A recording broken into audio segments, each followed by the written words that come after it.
এটা একটা অলৌকিক কাজ হতে পারে।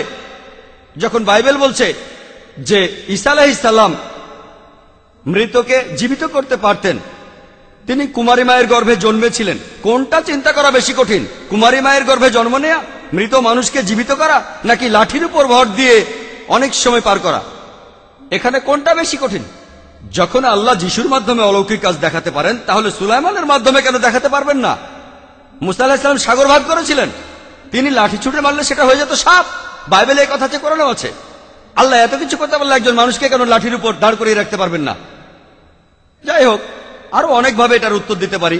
পবিত্র কোরআনে কোথাও বলা নেই যে সুলাইমান আলাইহিস সালাম লাঠিতে ভর দিয়েছিলেন অনেক লম্বা সময়, কোথাও বলা হয়নি। এখানে বলা হয়েছে যে মাটির পোকা, হতে পারে পিঁপড়া বা অন্য কোনো পোকা তার লাঠিটা খেয়ে ফেললো, আর হতে পারে সুলাইমান আলাইহিস সালাম তিনি হঠাৎ মারা গেছেন আর কোনো পোকা তার লাঠিটা খেয়ে ফেললো আর সুলাইমান আলাইহিস সালাম পড়ে গেলেন।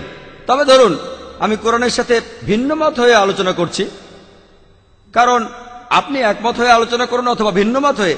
আমি শুরুতেই কোরআনের একটা আয়াত বলেছিলাম, সূরা নিসার 82 নম্বর আয়াতে উল্লেখ আছে যে আফালা ইয়াতাদাব্বারুনাল কুরআন ওয়ালাউ কানা মিন ইনদি গায়রিল্লাহ লাওয়াজাদু ফি ইখতিলাফান কাসীরা। তবে কি তাহারা কোরআন সম্বন্ধে অনুধাবন করে না, ইহা যদি আল্লাহ ব্যতীত কাহার নিকট হতে আসিত তবে উহাতে অনেক অসঙ্গতি থাকিত। আপনি একমত হয়ে আলোচনা করুন অথবা ভিন্ন মত হয়ে। যদি আপনি যুক্তি মেনে চলেন, তাহলে আপনি পবিত্র কোরআনে এমন একটাও আয়াত খুঁজে পাবেন না যেটা পরস্পর বিরোধী, একটা আয়াত পাবেন না যেটা আধুনিক বিজ্ঞানের সাথে সামঞ্জস্যহীন।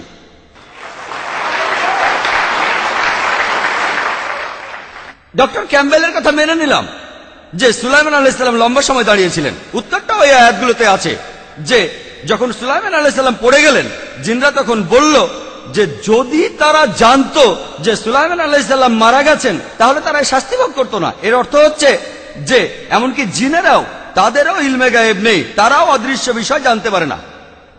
জিনেরা নিজেদের অনেক বড় মনে করেছিল, আল্লাহ তাদের বুঝিয়ে দিলেন যে এমনকি তাদেরও, জিনদেরও ইলমে গায়েব নেই। ডক্টর উইলিয়াম ক্যাম্বেল এরপর বলেছেন দুধ তৈরি হওয়া নিয়ে। সূরা নেহালের 66 নম্বর আয়াতে উল্লেখ করেছেন প্রথম যে লোক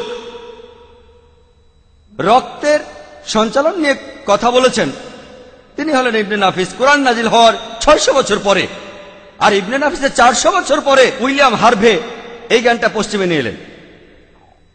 অর্থাৎ কোরআন নাজিল হওয়ার 1000 বছর পরে আমরা যে খাবার খাই সেগুলো অন্ত্রে যায়, আর অন্ত্র থেকে খাবার শরীরের বিভিন্ন স্থানে যায়, রক্তের মধ্যেও যায়, আবার অনেক সময় লিভারের মধ্যেও যায়। খাবার এখান থেকে স্তন গ্রন্থিতে যায় আর সেখান থেকে দুধ উৎপন্ন হয়। আর পবিত্র কোরআনে আধুনিক বিজ্ঞানে এই কথাটা সংক্ষেপে সূরা নেহালের 66 নম্বর আয়াতে উল্লেখ আছে যে অবশ্যই গবাদি পশুর মধ্যে তোমাদের জন্য শিক্ষা রহিয়াছে, তোমরা তাহাই পান করবে যাহা উহাদের উদরস্থিত, উদরস্থিত উহাদের গোবর, এবং রক্তের মধ্য হইতে তোমাদিগকে পান করাই বিশুদ্ধ দুগ্ধ, যাহা পানকারীদের জন্য সুস্বাদু।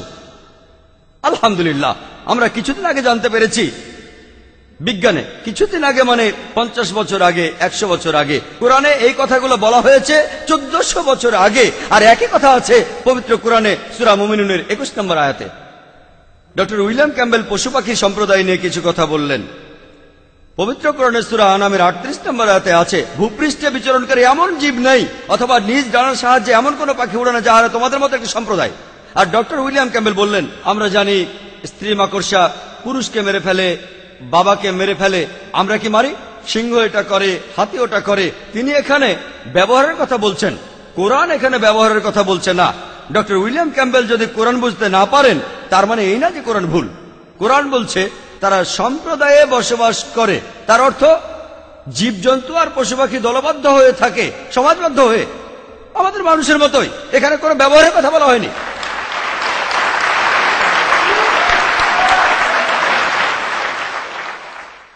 আর আজকের বিজ্ঞান বলে যে সব ধরনের পশু পাখি এছাড়াও পুরো পৃথিবীর সব জীব সম্প্রদায়ভুক্ত হয়ে বাস করে, মানুষ জাতির মতোই তারা দলবদ্ধ হয়ে বাস করে।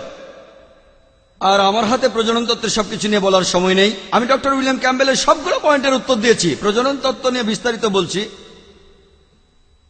তিনি প্রজনন তত্ত্ব নিয়ে যে কথাগুলো বলেছেন আগেও আমি এই সম্পর্কে বলেছি। তিনি বলেছেন ভ্রূণ গঠনের স্টেজগুলো, বলে গিয়েছেন হিপোক্রেটাস এবং গ্যালেন। তিনি অনেকগুলো স্লাইডও দেখিয়েছেন। এখানে কথা হলো, কেউ যদি কোনো কথা বলে যেটার সাথে কোরআনের মিল আছে, তার মানে এই নয় যে কোরআনে সে কথা নকল করা হয়েছে। ধরেন আমি একটা কথা বললাম, ধরে নেন আমি একটা কথা বললাম যেটা ঠিক, আর আগেও একজন এই কথাটা বলেছে, তার মানে এই না যে আমি নকল করেছি। এটা হতে পারে, আবার নাও হতে পারে। কোরআনের সাথে ভিন্নমত হয়ে আলোচনা করলে হ্যাঁ নকল করা হয়েছে, ঠিক আছে, ভালো ভালো করে দেখেন কোরআন হিপোক্রেটাসের সেই কথাগুলো নেয়নি যেগুলো ভুল কথা। আপনি যদি নকল করেন তাহলে সবই তো নকল করবেন, এটাই তো স্বাভাবিক। যদি না তিনি বিজ্ঞানী হন, আচ্ছা এটা ঠিক কথা, ও এটা ভুল কথা, এটা নকল করব না, এটা ঠিক আছে নকল করি। হিপোক্রেটাস আর গ্যালেনের স্টেজগুলো পুরোপুরি কোরআনের স্টেজগুলোর মতো নয়। হিপোক্রেটাস আর গ্যালেন জোকের মতো জিনিসের কথা বলেনি, তারা মুদ্রা সম্পর্কে কথাই বলেনি, একটা কথা বলেনি। হিপোক্রেটাস আর গ্যালেন সে সময় বলেছিলেন যে এমনকি নারীদেরও শুক্র নির্গত হয়। আর কে বলেছে? বাইবেলও এই কথা বলেছে। যদি আপনারা বাইবেল পড়েন, বুক অব লেভিটিকাসে 12 নম্বর অধ্যায়ের 1 ও 2 অনুচ্ছেদে আছে যে নারীদেরও শুক্র নির্গত হয়। তাই আসলে বাইবেল হিপোক্রেটাস থেকে চুরি করেছে। এছাড়াও বুক অব জবে আছে, বুক অব জবে আছে 10 নম্বর অধ্যায়ের 9 এবং 10 অনুচ্ছেদ আছে, আমি মানুষকে সৃষ্টি করেছি কাদা থেকে, যেমন দুধ ঢেলে দিয়ে পনির বের করে আনি। দুধ ঢেলে দিয়ে পনির বের করে আনা, আর এই কথাটা চুরি করা হয়েছে হিপোক্রেটাস থেকে। কেন চুরি করা? কারণ ঈশ্বর এ কথা নিশ্চয়ই বলেননি, এই কথাটা অবৈজ্ঞানিক। এই কথাটা বলেছেন হিপোক্রেটাস আর গ্যালেন। গ্রিকরা যে মানুষ তৈরি হয় পনিরের মতো করে, আর বাইবেল এই কথাটা নকল করেছে। তবে কোরআন আলহামদুলিল্লাহ, যদি আপনারা প্রজনন তত্ত্বের বইগুলো ভালোভাবে পড়েন, ডক্টর কিথ মুর তিনিও বলেছেন হিপোক্রেটাস আর গ্যালেনের মতো আরো অনেকজন তারা প্রজনন তত্ত্বের ব্যাপারে অনেক অবদান রেখেছেন। প্রথম দিকে এমনকি অ্যারিস্টটলও অনেকেই ঠিক বলেছেন, অনেকেই ভুল বলেছেন। তারপর কিথ মুর আরো বলেছেন, এরপর মধ্যযুগে অথবা যখন সবচেয়ে উন্নত ছিল আরবরা, কোরআন তখনও অতিরিক্ত কিছু কথা বলেছে। যদি কোরআন পুরো নকল হয়ে থাকে তাহলে ডক্টর কিথ মুর তার বইতে কোরআনের প্রশংসা করবেন। তিনি এখানে আরো প্রশংসা করেছেন অ্যারিস্টটল আর হিপোক্রেটাসকে, তবে একথাও বলেছেন তাদের ভুল ছিল, কিন্তু কোরআনে ভুল ছিল তিনি বলেননি। এ থেকে প্রমাণ হয় যে কোরআন গ্রিকদের কথা নকল করেনি। চাঁদের আলো সম্পর্কে বলি, এ কথাটাও নাকি গ্রিকদের থেকে নকল করা। আরো বলবেন পৃথিবী যে গোলাকার সেটাও গ্রিকদের থেকে নকল করা। আমি জানি যে পিথাগোরাস গ্রিক মনীষী, খ্রিস্টপূর্ব 600 সালে ছিলেন। তিনি ভাবতেন যে পৃথিবী চারপাশে ঘুরছে। তারা ভাবত যে চাঁদের আলোটা আসলে প্রতিবিম্ব। যদি নবী মোহাম্মদ নাউজুবিল্লাহ নকল করতেন, সব নকল করেননি কেন? তারা ভাবত যে সূর্য স্থির থাকে, তারা ভাবত সূর্যই বিশ্বজগতের কেন্দ্র। তাহলে মোহাম্মদ কেন ঠিক জিনিসটা নকল করলেন আর ভুলটা কেন ফেলে দিলেন?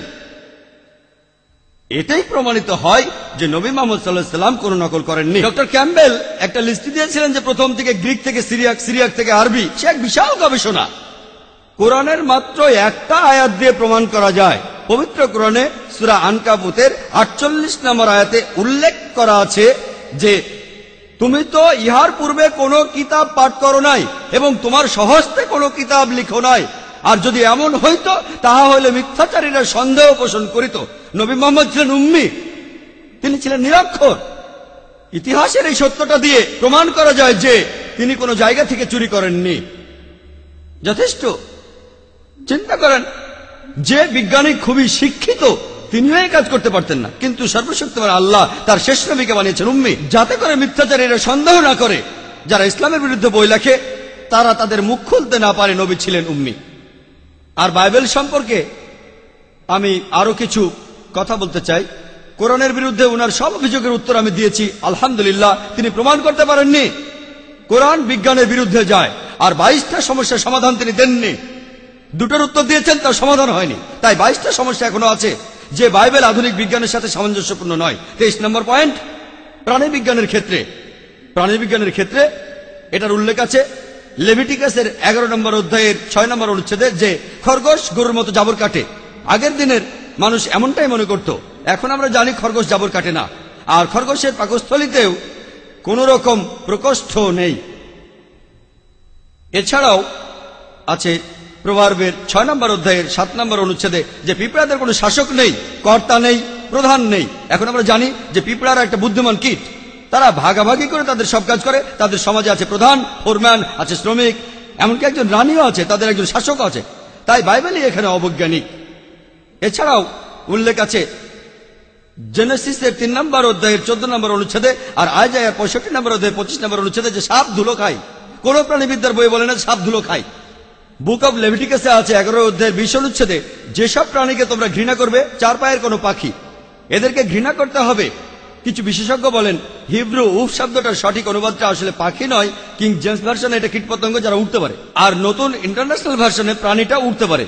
তবে এখানে বলা আছে সেই সব কীটপতঙ্গ যাদের 4টি পা আছে তাদের তোমরা ঘৃণা করো, এদেরকে পরিহার করো। আমি ডক্টর উইলিয়াম ক্যাম্বেলকে প্রশ্ন করব, কোন কীটের 4টা পা? এমনকি যে ছেলেটা প্রাইমারি স্কুল পাশ করেছে সেও জানে কীটপতঙ্গের 6টা পা আছে। পৃথিবীতে এমন কোনো পাখি নেই, এমন কোনো উড়ন্ত পাখি নেই, এমন কোনো কীটপতঙ্গ নেই যার 4টা পা আছে। এছাড়াও বাইবেলে কাল্পনিক কিছু প্রাণীর কথা, রূপকথার কিছু প্রাণীর কথা উল্লেখ করা হয়েছে যেন সেগুলো বাস্তবেই আছে। যেমন ধরুন ইউনিকর্ন, এটার উল্লেখ আছে বুক অব আইজায়ায় 34 অধ্যায়ের 7 নম্বর অনুচ্ছেদে। ইউনিকর্নের কথা বলা হয়েছে যেন সেগুলো আসলেই আছে। ডিকশনারি দেখবেন ইউনিকর্ন হলো সেই প্রাণী যার ঘোড়ার মতো শরীর আর একটা শিং। এমন কোন প্রাণী বাস্তবে নেই। আমার সময় শেষ। আমার কথায় যদি খ্রিস্টান ভাই বোনদের কেউ আহত হয়ে থাকেন সেজন্য ক্ষমা চাচ্ছি। আমার উদ্দেশ্য সেটা ছিল না। আমি শুধু ডক্টর উইলিয়াম ক্যাম্বেলের বইটার উত্তর দিতে চেয়েছিলাম যে কোরআন আধুনিক বিজ্ঞানের সাথে সামঞ্জস্যপূর্ণ, আর বাইবেল আমি মেনে নিচ্ছি এখানে কিছু অংশ ঈশ্বরের কথা, পুরোপুরি ঈশ্বরের কথা নয়। এটা কোনো আসমানি কিতাব নয়। আমার লেকচার শেষ করার আগে আমি পবিত্র কোরআনের সূরা ইসরার 81 নম্বর আয়াত থেকে উদ্ধৃতি দিচ্ছি। ওয়াকুল জাল হক ওয়া যাকাল বাতিল ইন্নাল বাতিলা কানা যাহুকা। যখন সত্য আসিয়া মিথ্যার সামনে দাঁড়ায়, মিথ্যা বিলুপ্ত হয়ে যায়, কারণ মিথ্যা ওয়ার প্রকৃতিগত কারণে বিলুপ্ত হইবে। ওয়া আখিরু দাওয়ানা আলহামদুলিল্লাহি রাব্বিল আলামিন।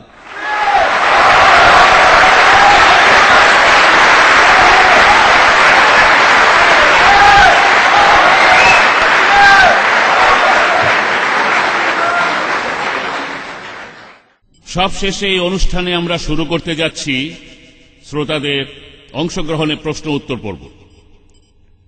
এই প্রশ্নোত্তর পর্বকে সফল করার জন্য আমাদের হাতে সময় আছে 60 মিনিট। সামান্য কিছুটা কম বেশি হবে। আমরা কিছু নিয়ম মেনে চলব। আপনাদের প্রশ্নগুলো হতে হবে আজকের বিষয়ের উপর। আজকের বিষয় the Quran and the Bible in the light of the subject of science. বিষয়ের বাইরের প্রশ্ন হলে তার উত্তর দেওয়া হবে না। দয়া করে আপনার প্রশ্নটা সংক্ষেপ আর সহজবোধ্য করুন। দয়া করে লেকচার দেবেন না। প্রশ্নের উত্তরের পর বক্তাদের প্রশ্ন করবেন না। ডক্টর উইলিয়াম ক্যাম্বেল আর ডক্টর জাকির নায়েক তারা সবিস্তারে উত্তর করবেন, আর প্রশ্নের উত্তরগুলো 5 মিনিটের চেয়ে বেশি হবে না। অডিটোরিয়ামে মোট 4টি মাইক বসানো হয়েছে যাতে আপনারা প্রশ্ন করতে পারেন। 2টা মাইক স্টেজের ঠিক সামনেই পুরুষদের জন্য, আর পেছনের 2টা মাইক অডিটোরিয়ামের পেছন দিকে মহিলাদের জন্য। যারা ডক্টর উইলিয়াম ক্যাম্বেলের উদ্দেশ্যে প্রশ্ন করতে চান তারা দয়া করে বাম দিকে মাইকটার কাছে আসেন। পুরুষরা সামনে আর মহিলারা পেছনে। আর যারা ডক্টর জাকির নায়েকের কাছে প্রশ্ন করবেন তারা দয়া করে আমার ডান দিকের মাইকের কাছে এসে দাঁড়ান। পুরুষরা থাকবেন সামনে আর মহিলারা থাকবেন পেছনে। আমি অনুরোধ করব যে শ্রোতারা বেলকনিতে আছেন দয়া করে ক্ষমা করবেন। আমাদের অনুষ্ঠানে আজকে অনেক লোক এসেছেন, মানুষে একদম ভর্তি। আমি আপনাদের অনুরোধ করব দয়া করে যদি প্রশ্ন করতে চান তাহলে নিচে এসে মাইকের সামনে দাঁড়ান। একবারে আপনারা মাত্র একটা প্রশ্ন করতে পারবেন। যদি আরো প্রশ্ন করতে চান তাহলে লাইনের পেছনে গিয়ে দাঁড়ান, তারপর আপনার দ্বিতীয় প্রশ্নটা করেন। এরপরে প্রশ্ন হবে ইন্ডেক্স কার্ডে। এগুলো পাবেন আমাদের পাশে ভলান্টিয়ারদের কাছে। মাইকে প্রশ্ন করা শেষ হলে ইন্ডেক্স কার্ডে প্রশ্ন শুরু হবে আর বক্তারা উত্তর দেবেন। দয়া করে কার্ডে লিখবেন আপনি কার কাছে প্রশ্ন করতে চান, ডক্টর উইলিয়াম ক্যাম্বেল না ডক্টর জাকির নায়েক, যাতে করে কার্ডগুলো ঠিক বক্সে রাখতে পারি। আপনাদের সামনেই এই স্বচ্ছ বক্সের ভেতর ডক্টর উইলিয়াম ক্যাম্বেল আর ডক্টর জাকির নায়েকের নাম বক্সে লেখা আছে। বক্সের এই কার্ডগুলো আমাদের কোঅর্ডিনেটররা ঝাঁকিয়ে দেবেন। এরপর বক্তারা সেখান থেকে যে কোনো একটা প্রশ্ন বেছে নেবেন। তারপর তারা চেক করে দেখবেন যে প্রশ্নটা বিষয়ের সাথে প্রাসঙ্গিক কিনা এবং তারা